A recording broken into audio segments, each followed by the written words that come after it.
It's not one of the longest psalms in the book of Psalms. It's rather short, only 5 verses, and so we'll go after the pattern that we normally do, focusing on whether it's a prayer, praise, pilgrim, or program psalm. And we'll read it together, and then at the end of reading it, we'll deduct what category it falls into, and then we'll start picking it apart and seeing how it's formatted, and also seeing what keywords can show up that show us a little bit more insight into what this particular chapter has for us. So let's go ahead and we'll read it. And it says, "Make haste, O God, to deliver me. Make haste to help me, O Lord. Let them be ashamed and confounded that seek after my soul. Let them be turned backward and put to confusion that desire my hurt. Let them be turned back for reward of their shame, that say, Aha, aha. Let those that seek thee rejoice and be glad in thee. Continually let God be magnified. But I am poor and needy. Make haste unto me, O God. And thou art my help and my deliverer. O Lord, may it not tarry. All right, and as always, we put it in a certain category. And so, what category do we think that this psalm falls into? You can just say it out loud. Prayer. All right, so we have a couple answers.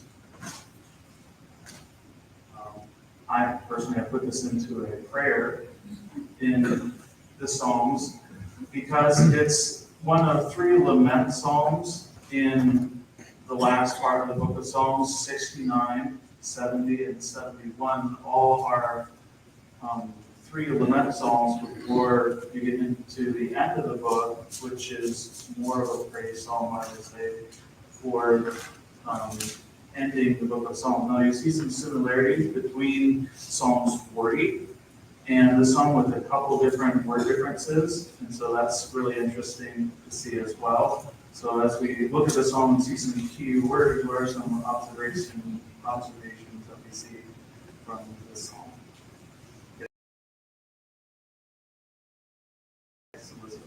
Well, there's a lot of sources of that, but the difference, I was kind of curious the differences, and the difference I saw is that here it says God, the Elohim, and then in Psalm 40 it says the Yahweh name, like Lord, in verse 1. So Psalm 6 says, "Make haste, O God, to deliver me." Because he uses a different word here for God. Elohim is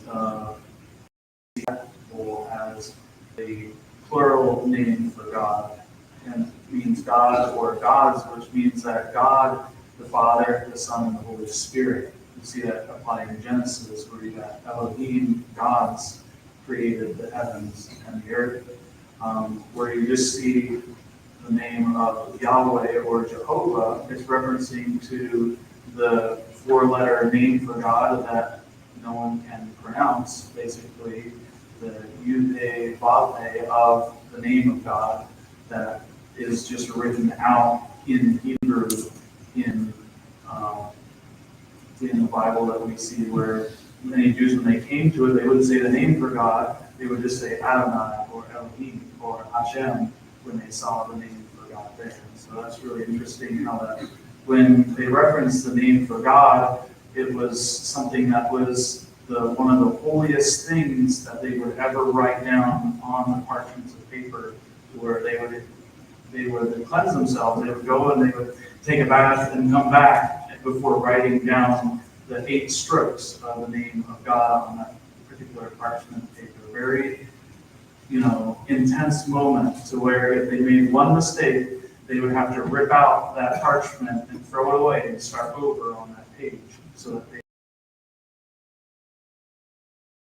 would not have one mistake written down on that. The name of God is very intense when it comes to where it's placed and how it's placed and how the psalms are culminated. It's not like it's slapped together in any sort of haphazard way. The book of Psalms is organized in a way that are supposed to lead us to certain key parts that show us how we ought to picture God and how his name is used in his word. And we're very grateful for that. So,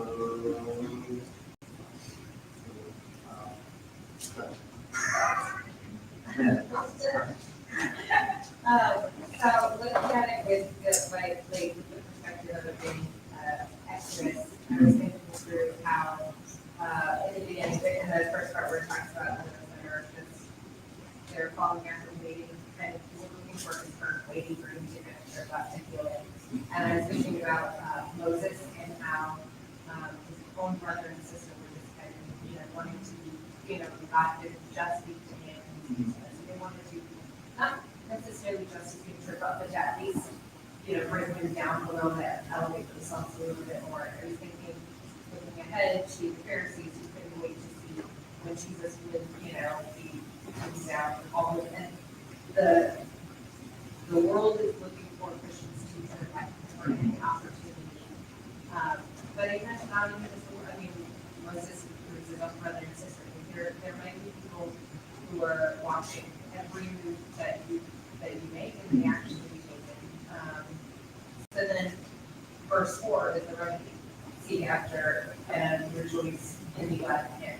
Yes. Love is that the salvation. So even if we can get bogged down and overwhelmed with the thought of people are watching and I have to make every move perfect. But that's not where the focus is. And his gospel and Moses or Jesus on his earth and it was on seeking Him, rejoicing in Him, loving His salvation, and magnifying God. And it's neat also because the one that's saying aha, ha is the unbeliever, the ones that are looking at the Christian and trying to find something wrong with the way God is providing for them. Just like Moses, as he brought the children of Israel, Moses had to make some people believe, and then he had to make Pharaoh believe. But in order to be proven wrong, his miracles had to fail. God had to fail, but he didn't. And that's what proved the unbeliever wrong. And as image bearers of God, we have a high responsibility and walk in a fashion where people don't say they failed, in that way, but God never fails. His name will always be consistent, even though we fail, because we have failed. But we constantly go back to Him. We seek the Lord, as Amanda pointed out. We turn to Him, and He restores us back to the position where we need to be. And so, Sarah, you had something to add? I was just going to say, you see in verse 2 and 3, he says, let them be turned back, let them be turned back. So he's coming from a position where he's looking at them and it looks like they're succeeding right now. And sometimes we can look at people who are not wanting to work and it looks like they're succeeding. But like I said, verse 4 has where our where we should be rejoicing if it looks like we're not. So Sarah brought up a point of let them be turned back, as far as let those that are saying this, laughing at us, let them be turned back and let them be laughed at.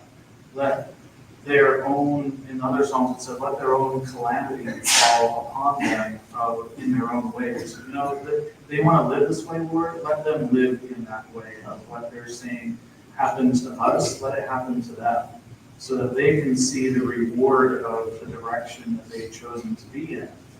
And it's sort of like shooting an arrow at somebody, but instead the arrow shoots straight up in the air and comes right back down on top of them. That's basically what the psalmist is asking the Lord to do, as far as let them be driven back. When the enemies start to converge, let them be pushed back, not by my strength, but because of, in this case, David's place. He's had the promise of God given to him to be king, and his children after him. So the enemies, as they converge, let God's promise be fulfilled and let them continue to push back the enemies that are constantly coming at Jerusalem at this point.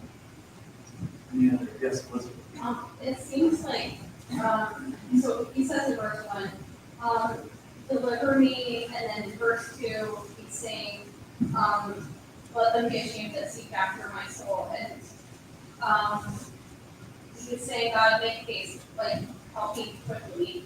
But then it sounds like, if you keep reading, it sounds like he kind of answers that in Psalm 71, because he's saying, help me, and then in 71 he says, in thee, O Lord, do I put my trust. And so in verse 5 of 70, he's saying, thou art my help and my deliverer. And so 71 is the answer, or to me it sounds like he's answering down there in 71. He says, deliver me, because he's put his trust in God. And he says, thou art my hope in verse 5 of 71, that he's saying up in verse 5 of 70. And he continues the same. So I think it's like he's kind of answering it's a continuation or an answer of prayer. Yes, it is the answer of prayer from what Elizabeth was pointing out in verse 1 to verse 5. You'll see, oh God, make haste to deliver me. And then in verse 5, you see, I am poor and needy, O God, thou art my help and my deliverer. So you see that the answer to verse 1 is in verse 5, and what also is fascinating is that it continues, is that verse 2 also goes with verse 4.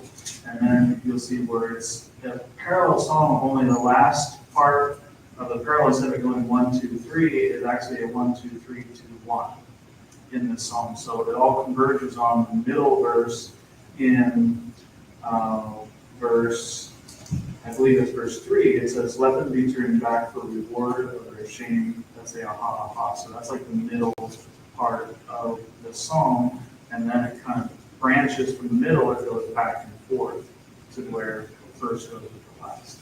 So it's like a parallel psalm, only the last part of the parallel is reversed in that way. So that's what's really fascinating about this psalm. Yes, A little bit more of this, so 2 and 3 are kind of similar in a way.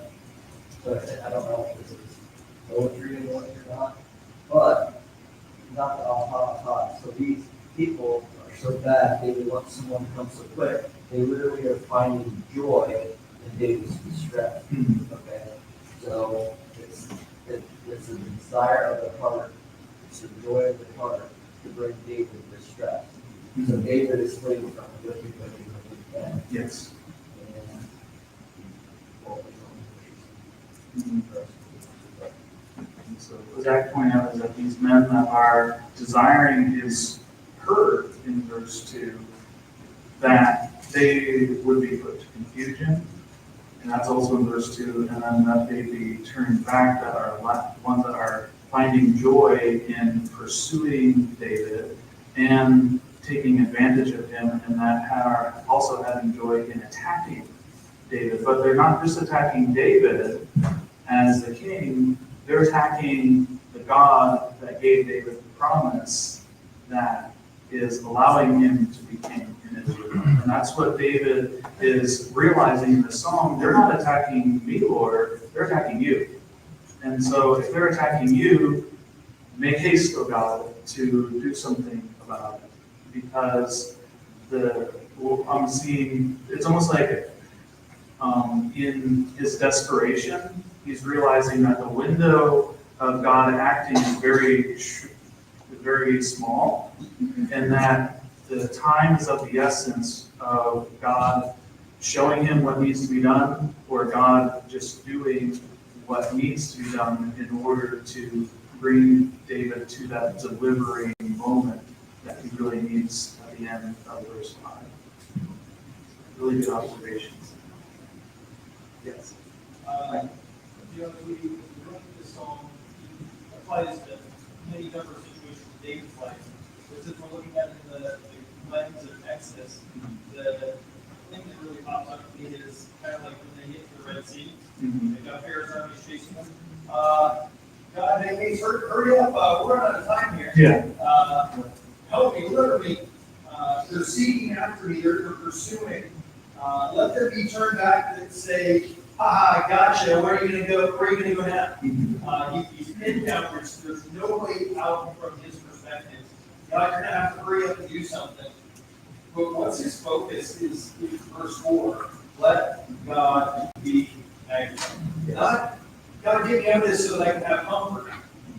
God, would you do something in this situation? There's no way out from my perspective.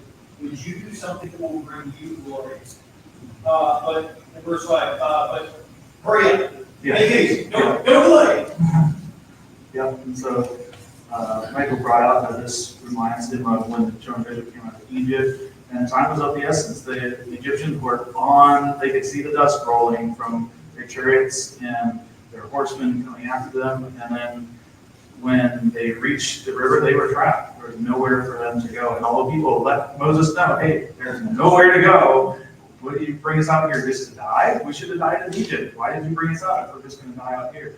And that's where Moses cried out to the Lord, and then the pillar moves behind and separates them, and to the point where it's just like a reversal of a reminder to the Egyptians of the plagues that they had just gone through. Light and darkness right there at the edge of the sea, and the Egyptians were in darkness the entire time, while the next day they were crossing the Red Sea, and God was standing in the gap for them between the Egyptians and the people as they were crossing the river. So really good observation there. Anything else?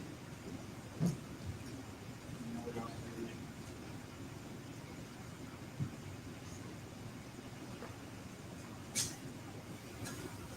Any other observation? If not, I have a couple observations that I have found of birth.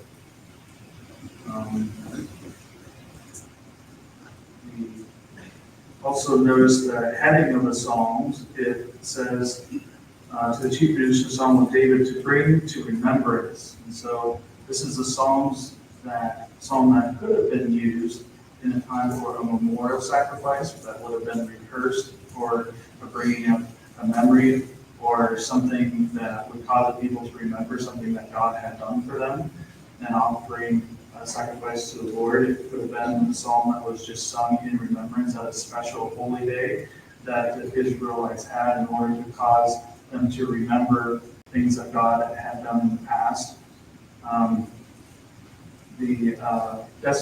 The cry for God's help, where delay could be the difference between life and death. And then we looked at how that coincided with Psalms 40 already, with slight differences. The difference between Psalms 40 and this psalm would be that in one of the verses it says that Lord make them desolate, and then this one says to draw back. And then it also says,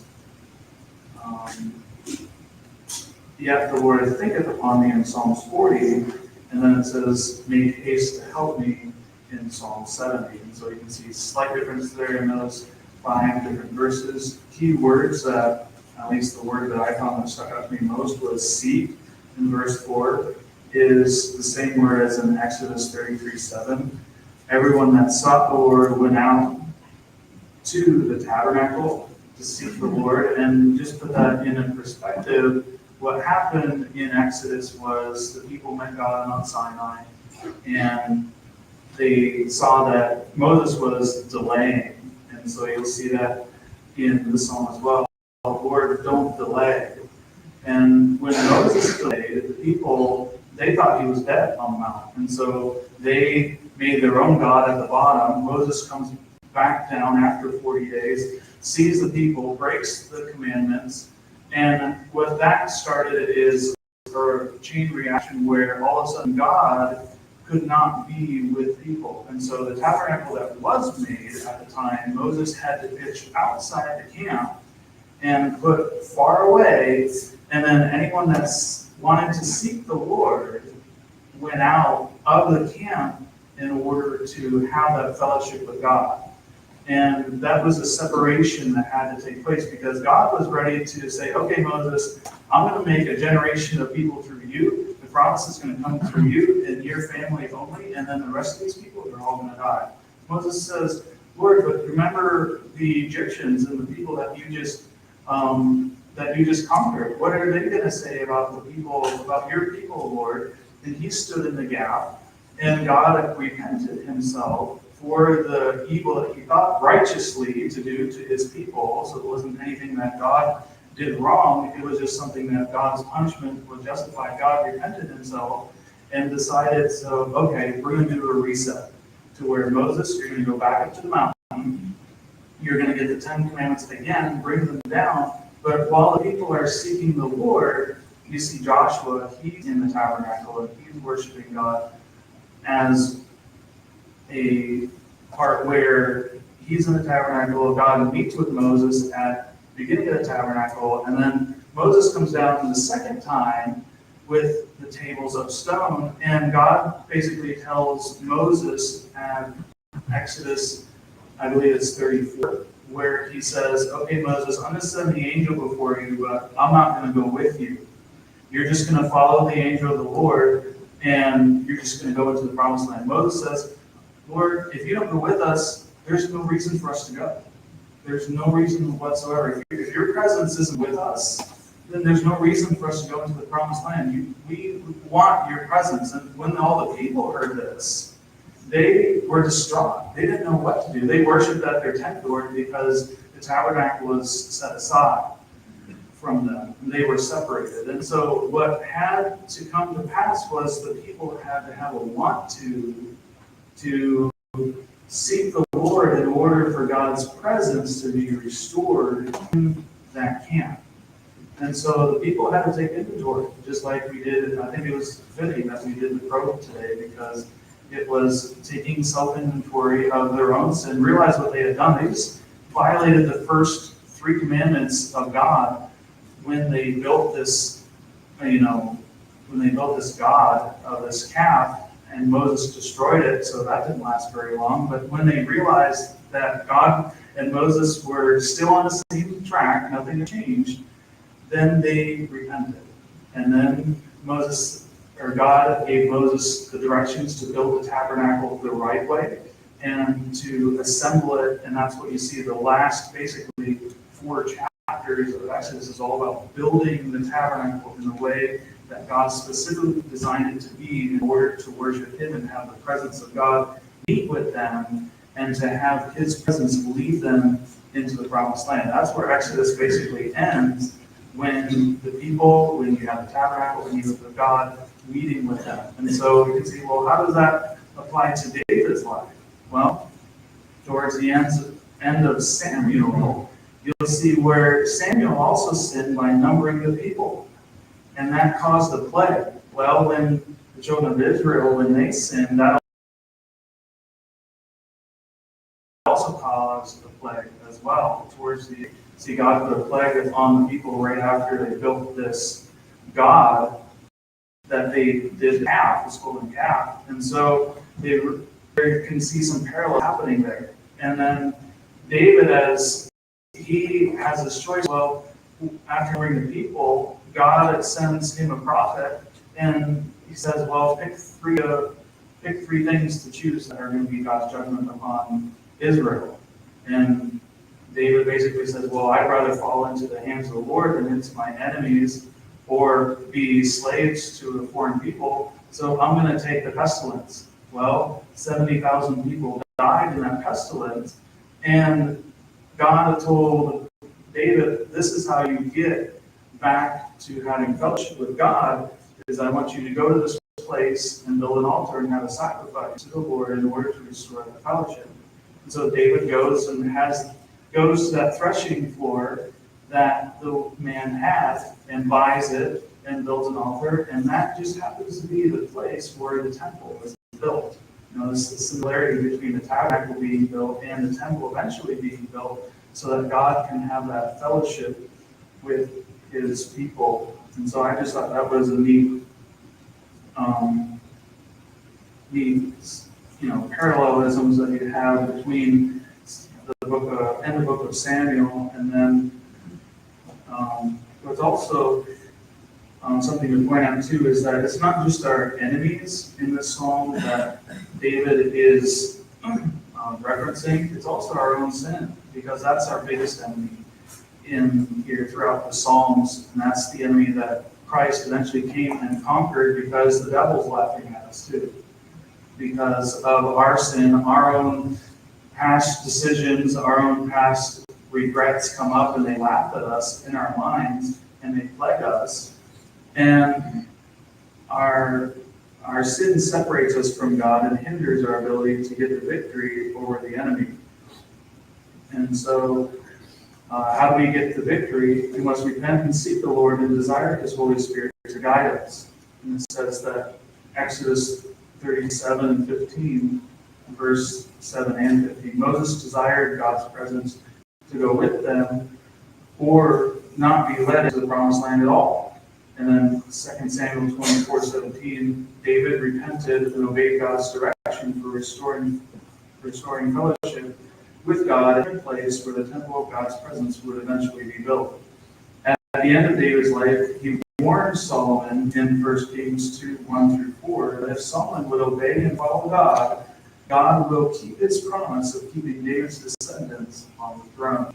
And so you see where the second book of Samuel ends, starts right into 1 Kings, and it kind of continues the story where Solomon's going to take over as David's getting old. And in the second book of Psalms, we're coming up on the last days of David's life, where into book 3, we're going to see how Solomon is going to look like the one who is going to save Israel as the Messiah.